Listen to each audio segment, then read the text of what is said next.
If you own a Rattan dining set, you may have noticed from time to time that the chairs can become a little wobbly.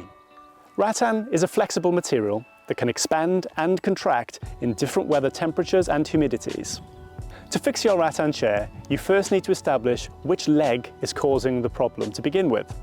To do this, lift the chair and push it away from you, and then slowly lower it towards you, paying close attention to which back leg touches the ground first.